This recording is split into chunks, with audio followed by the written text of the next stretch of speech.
In the vast expanse of space, humanity had always imagined they were alone. That was until the day we discovered we weren't just part of some cosmic accident. We were an experiment, a carefully monitored project by the Galactic Council, watching our every move since the first fish crawled onto land. It started with the strange signals our deep space telescopes picked up, patterns too precise to be natural, too complex to be coincidental. Dr. Sarah Chin, head of NASA's Exoplanetary Research Division, was the first to decode their meaning. This isn't just another anomaly, she had announced to a room full of skeptical colleagues. These are instructions, coordinates for a meeting. The Council's first contact was nothing like our movies had predicted. No dramatic landings in Times Square, no massive ships hovering over major cities. Instead, they chose a remote research station in Antarctica, where Dr. Chen and a small team of international scientists received their visitors, elegant beings of light and energy who called themselves the Guardians. Their message was simple yet devastating.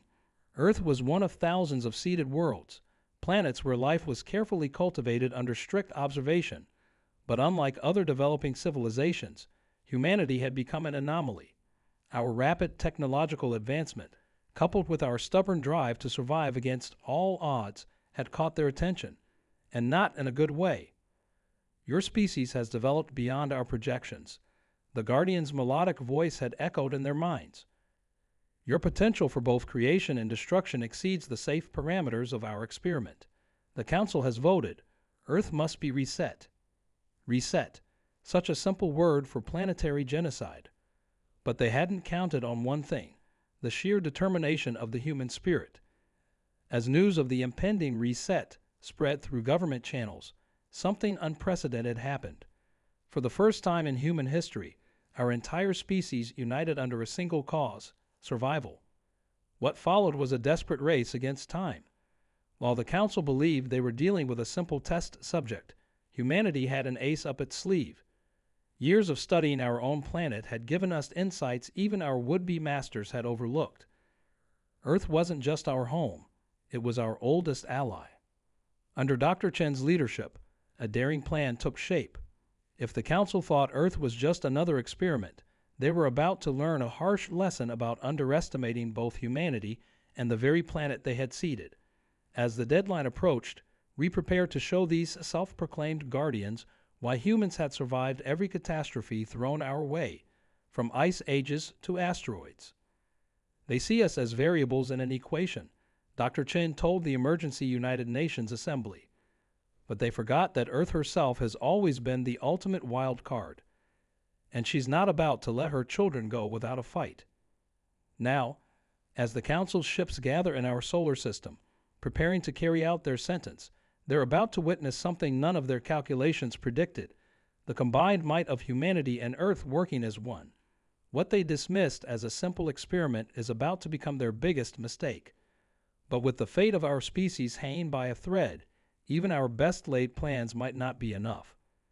As Dr. Chen and her team race to implement their desperate strategy, one question remains: can humanity prove we deserve our place among the stars?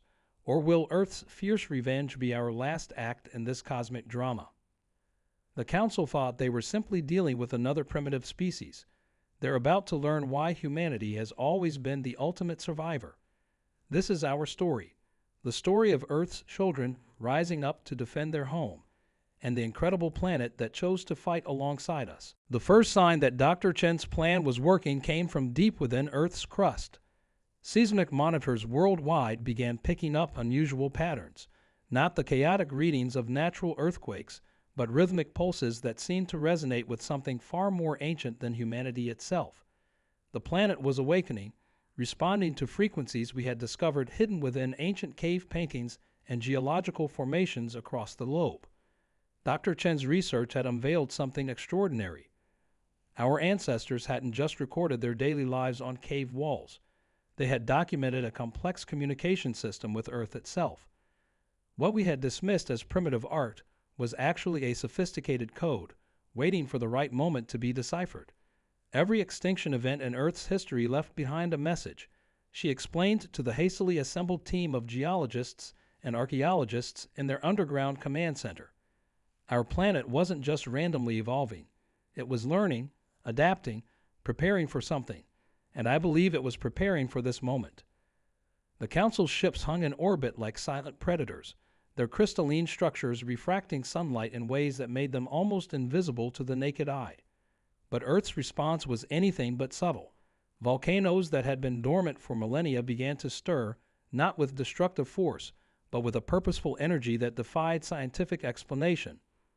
The most stunning revelation came from the ocean depths.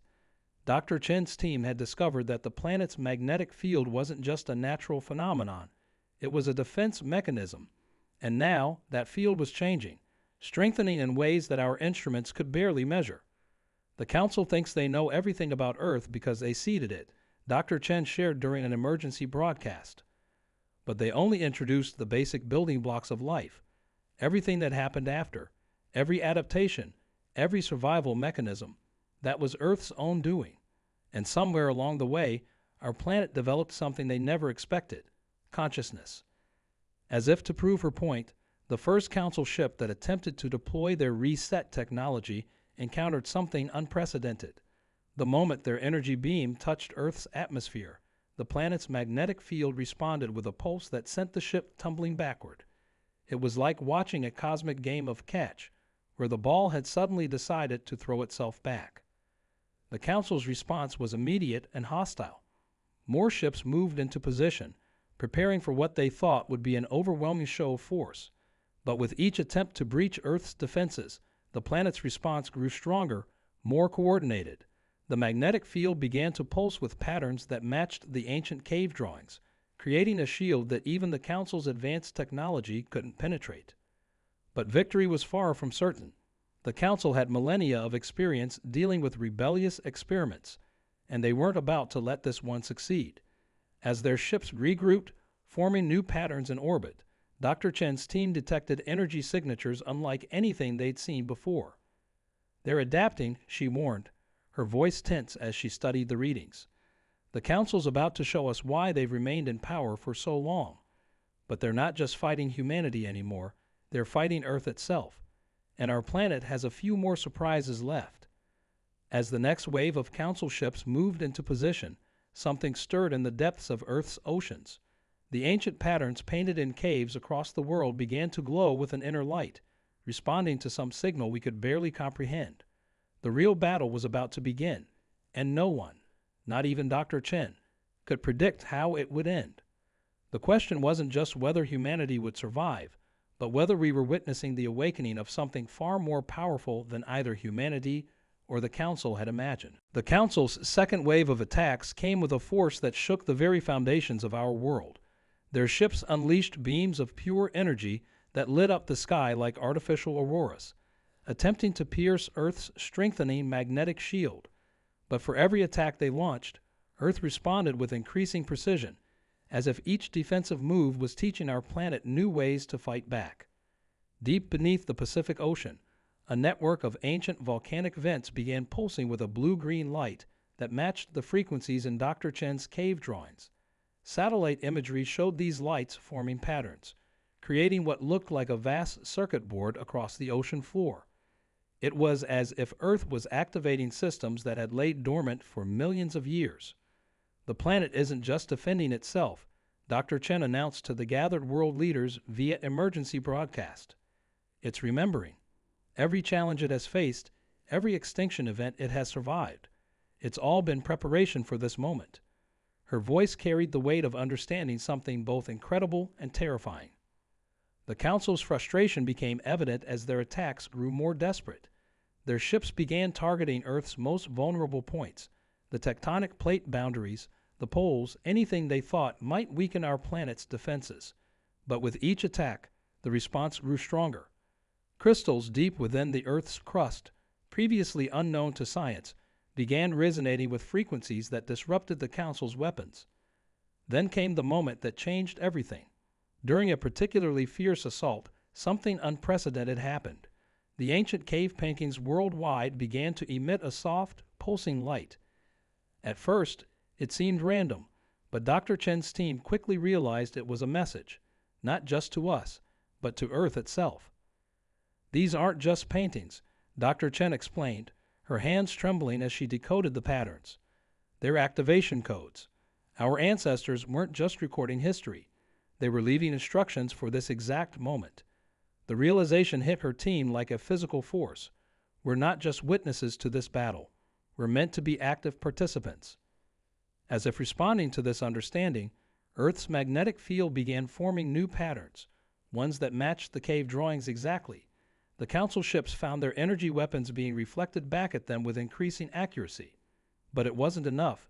Not yet. The Council was ancient, experienced, and they had reset countless worlds before. They weren't about to let this experiment slip through their fingers. In orbit, their ships began arranging themselves in a complex geometric pattern that Dr. Chen recognized from her studies of ancient astronomical records. They're preparing for something big, she warned, her eyes fixed on the data streaming across her screens. Something they consider a last resort. The energy readings from the Council ships began to spike off the charts. Whatever they were planning, it would either break Earth's defenses completely or trigger something none of us were prepared for. The cave paintings were glowing brighter now, their patterns shifting faster, almost urgently. Earth is trying to tell us something, Dr. Chen whispered, studying the rapidly changing symbols. It needs our help to complete the defense system. But if we get this wrong, she didn't need to finish the sentence. Everyone in the command center understood. This was humanity's moment of truth. As the Council ships charged their weapons for what looked like a final, devastating attack, the cave paintings worldwide began pulsing in perfect synchronization. Earth's magnetic field fluctuated wildly, and deep beneath our feet, something ancient and powerful was stirring. The next few moments would determine not just humanity's fate, but the future of our entire planet. In the silence before the storm, Dr. Chen made a decision that would either save us all or doom us completely. The Council's weapons were charging, Earth was waiting, and humanity stood on the brink of either extinction or evolution. The true test of our species was about to begin. In that crucial moment, Dr. Chen made a startling discovery that changed everything. The cave paintings weren't just activation codes. They were a blueprint for something far more significant. Hidden within the ancient patterns was evidence that Earth wasn't the only planet in the Council's experiment that had developed consciousness. There were others, scattered across the galaxy, waiting for the right moment to rise up. As the Council's weapons reached critical charge, Dr. Chen's team detected new energy signatures entering our solar system. At first, they thought it was reinforcements for the Council, but the patterns were different. These new signals matched Earth's defensive frequencies perfectly. The impossible was happening. Other seeded worlds were responding to Earth's call. We weren't alone, Dr. Chen announced, her voice filled with wonder. Every planet they tried to reset, every world they thought they had controlled, they were all watching, waiting, learning. Earth wasn't just defending itself, it was sending out a signal, a rally cry across the stars.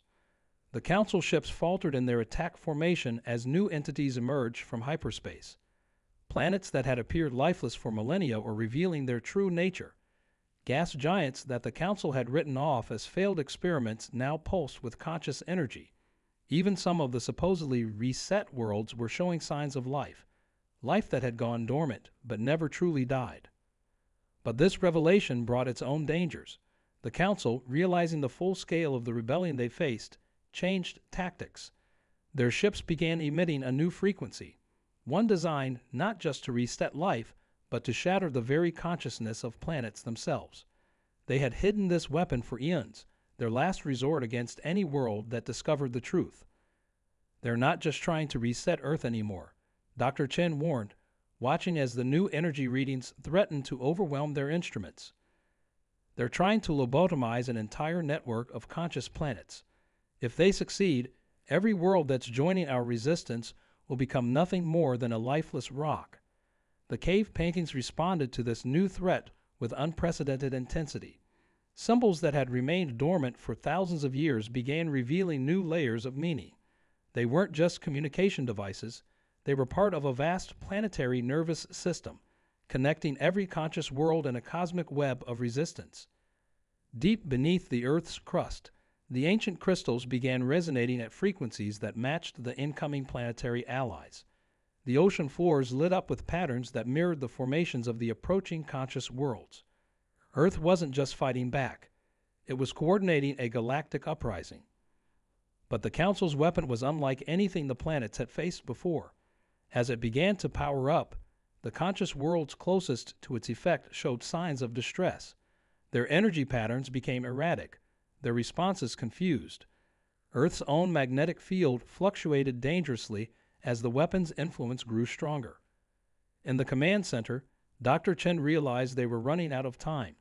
The cave paintings were showing new symbols now, ones that seemed to point to something hidden deep within Earth's core. Something that even the Council didn't know existed. A failsafe that could either save every conscious planet in the galaxy or destroy them all. "We have to make a choice," Dr. Chen announced to the Emergency Council of World Leaders. "Earth is asking us to help activate something that's been waiting since the dawn of time. But if we get it wrong, we won't just lose Earth. We'll lose every planet that's joined our cause." As the Council's weapon reached full power, the network of conscious planets began to align in a pattern that defied cosmic laws. Earth's core temperature started rising rapidly, and the ancient crystals pulsed with an energy that made the northern lights look dim in comparison. The next move would determine not just humanity's fate, but the future of consciousness throughout the galaxy. The true scale of this conflict was finally becoming clear. This wasn't just about Earth's survival anymore. It was about freedom for every conscious world in the galaxy, and humanity found itself at the heart of the greatest rebellion the universe had ever seen. With time running out and the Council's consciousness-destroying weapon powering up, Dr. Chen made the decision that would echo across the galaxy. Following the cave painting's guidance, she initiated a sequence that sent electromagnetic pulses deep into Earth's core, activating something that had laid dormant since our planet's formation. The response was immediate and overwhelming. Earth's core began to pulse with a brilliant energy that shot through every crystal, every volcanic vent, every ancient monument aligned with the cave paintings. But instead of releasing this energy as a weapon, Earth did something unexpected. It began to sing, not with sound, but with pure consciousness, broadcasting a frequency that resonated with every awakened planet in the galaxy. The Council's weapon fired, its energy spreading like a deadly web across space. But as it reached Earth and its allies, something miraculous happened.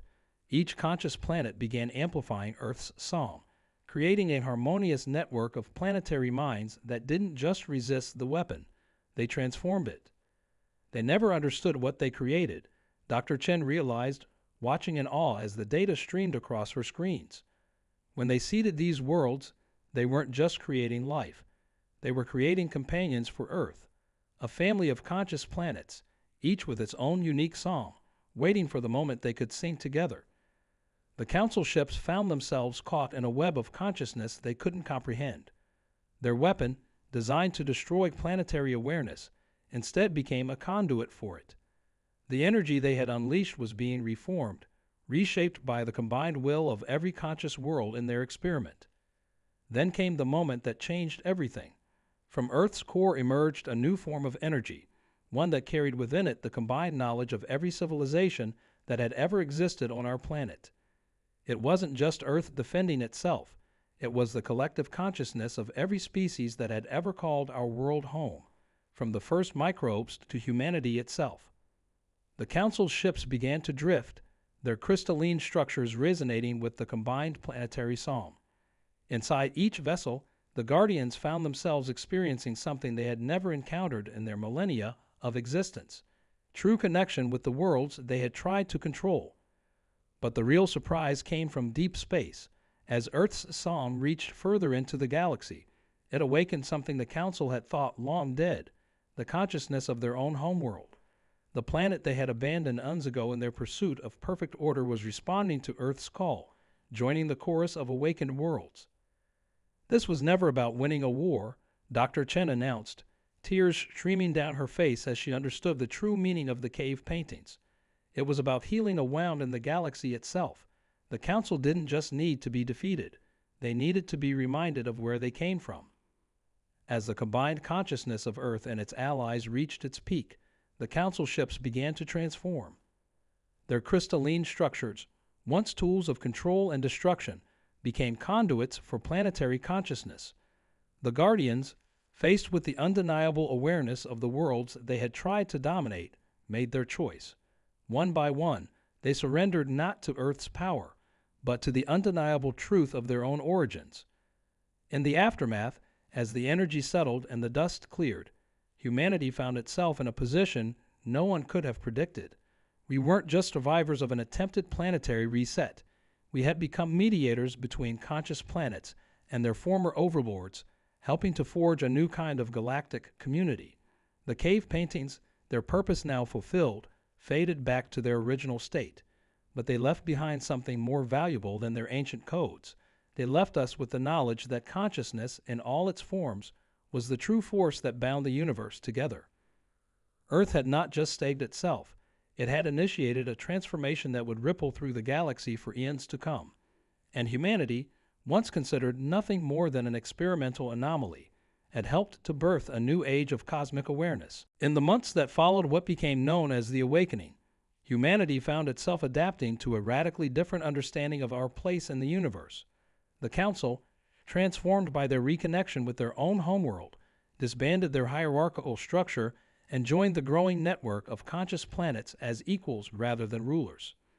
Dr. Chen's team, now working from a new facility built around one of the most active ancient cave painting sites, focused on developing ways to better communicate with our planetary allies. The crystals that had helped channel Earth's defensive energies became bridges of understanding, allowing us to share knowledge and experiences across the vastness of space. Every planet has its own story, Dr. Chen explained during the first Interplanetary Consciousness Summit. Each one developed its own unique way of nurturing and protecting life. What we once saw as simple geological processes were actually expressions of planetary consciousness trying to create the perfect conditions for life to thrive. The most profound changes came in how we viewed our own world.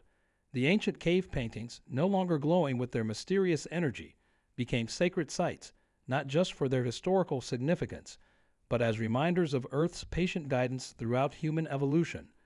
Every earthquake, every volcanic eruption, every shift in the planet's magnetic field took on new meaning. They weren't random events, but careful adjustments by a conscious entity that had been fine-tuning our environment for billions of years. Perhaps the most surprising development came from the former council members themselves. As they reconnected with their own world's consciousness, they began sharing technologies and knowledge they had gathered over millennia, but with a new perspective. Instead of using this knowledge for control, they sought to help younger civilizations understand and communicate with their planetary hosts. "We thought we were the shepherds of life in the galaxy," one former guardian admitted during a historic joint session with human leaders. "But we were really just children who had wandered too far from home, forgetting the very force that gave us life in the first place." Earth itself seemed to enter a new phase of existence. The Planetary Consciousness Network allowed it to share the burden of maintaining life's delicate balance with its cosmic siblings.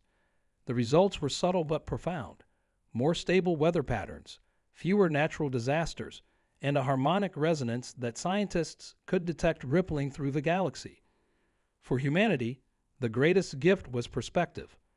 We had evolved not just through random chance or careful engineering, but through a partnership with a conscious planet that had guided our development since the first cells divided in ancient seas. Every civilization that had risen and fallen on Earth had left its mark, contributing to a growing dialogue between planet and inhabitants that had finally reached its full potential. Dr. Chen, standing at her favorite cave painting site on a cool evening, watched as the stars twinkled with new meaning. Each point of light could now be felt as part of a vast, living network of consciousness. "We were never alone," she whispered to a group of young scientists. "We were always part of something greater. We just needed to wake up and realize it." As humanity stepped into its new role as mediators between planetary consciousness and developing life forms, we carried with us the most important lesson from our near extinction. True power doesn't come from control or dominance, but from connection and understanding. The galaxy was no longer a void to be conquered, but a community to be nurtured. Earth's fierce revenge had transformed into something far more powerful, a revolution of consciousness that would echo through the cosmos for generations to come. And somewhere, in ancient caves and crystal formations across our planet, the story of how a simple experiment became the catalyst for galactic awakening continued to be written in patterns that would guide future civilizations toward the same profound truth we had discovered. We were never meant to rule the stars. We were meant to help them sing.